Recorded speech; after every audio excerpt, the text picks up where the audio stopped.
नहमदुहु व नुसल्ली व नुसल्लिमु अला रसूलिल करीम। अम्मा बाद, बिस्मिल्लाहिर्रहमानिर्रहीम। सामीन, अहले ईमान मोमिन लोग जो हैं वो अगर अपना दरवाज़ा फ़ुक़रा और मसाकीन पर बंद कर दें, दरवाज़े से मुराद वो अल्लाह की राह में फ़ुक़रा और ग़ुरबा और मसाकीन की मदद करना अगर बंद कर दें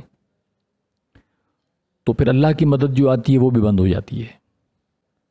लिहाजा अहले ईमान को अल्लाह की राह में इस तरह की कंजूसी नहीं करनी चाहिए। कुरान करीम की सूरत कलम में इस बात को बहुत आला मिसाल के साथ समझाया गया है। इन आयत का तफसीर यूँ है कि यमन में सुना से 6 मील के फासले पर एक बस्ती थी। वहाँ एक अल्लाह का नेक बंदा रहता था। वो बागबानी करता था, बहुत अच्छे उसके बाग थे जिसमें खेत भी थे।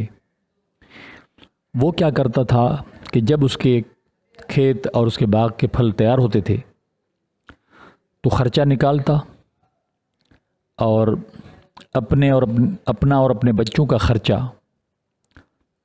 वो निकालता।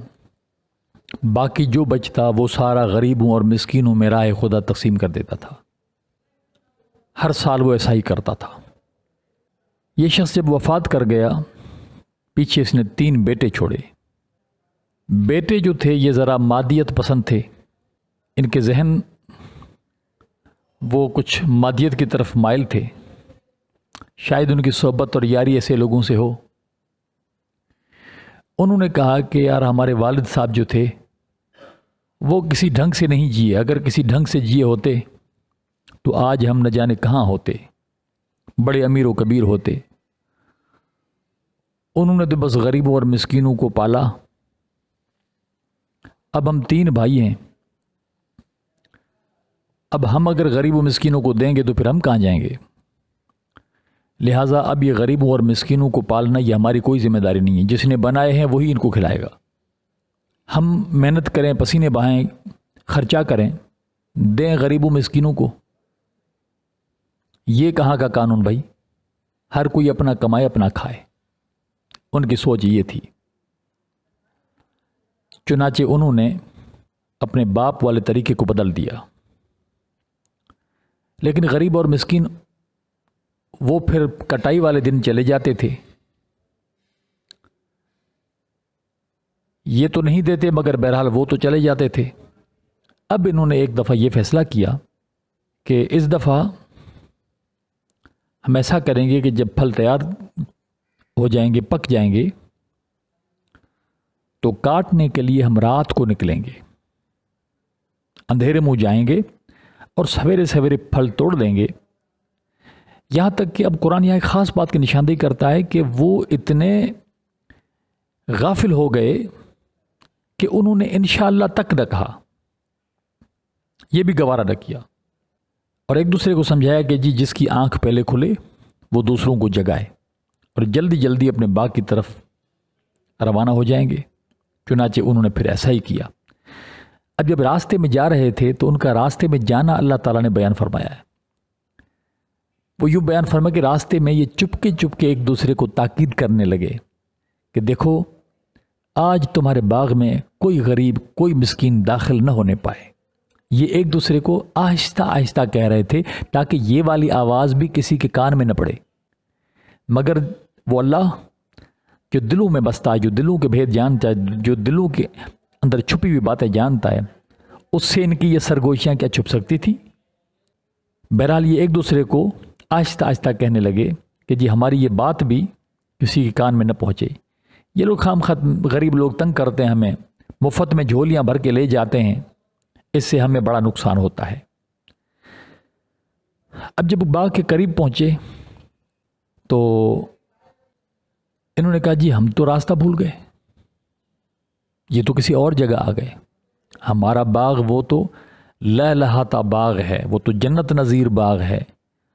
ये तो सिर्फ सियाह टुंड खड़े हैं। असल में हुआ ये था کہ رات کو اللہ تبارک و تعالیٰ نے ان کے اوپر ان کے باغ پر کوئی آفت نازل کی، ایسی کوئی قدرتی آفت پڑی جس سے سارا باغ جل کر کے راکھ ہو گیا تھا، صرف سیاہ ٹنڈ کھڑے تھے۔ اب یہ کہنے لگے کہ ہم تو راستہ بھول گئے، ہم کسی اور جگہ پر آ گئے، ہمارا باغ تو ایسا نہیں ہے۔ لیکن راستے کے نشانات وغیرہ آس پاس کے وہ دیکھ کر کے کہنے لگے کہ ہائے افسوس، ہم مارے گئے، باغ ہمارا ہی ہے لیکن ہماری ہی نیت نے ہمیں تباہ کر دیا۔ تب ان میں جو زیرک تھا، جو تھوڑا سمجھدار تھا، اس نے کہا کہ میرے بھائیوں، میں تو بار بار تمہیں سمجھاتا تھا، میں نے بہت کوشش کی تمہیں سمجھانے کی کہ ایسا نہ کرو، ایسا نہ کرو، لیکن تم لوگوں نے میری بات نہ سنی۔ اب بھگتو اپنی نیتیں، میری بات پر تم نہ چلے، اب اللہ نے تمہارا سب کچھ اکارت کر دیا۔ تو سامعین، یہ قرآن کریم ایک مثال دی گئی ہے اہل ایمان کے لیے حکم یہی ہے کہ وہ بے شک اپنی ضروریات کو تو مقدم رکھیں، ان کو پہلے پورا کریں، لیکن ایسا بھی نہ ہو کہ اللہ کی راہ میں کسی مانگنے والے، کسی حقدار، کسی مستحق شخص کے لیے بالکل آپ دروازہ بند کر دیں۔ یہ اہل ایمان کی شان نہیں ہے، یہ اہل ایمان کو نہیں جگاتا۔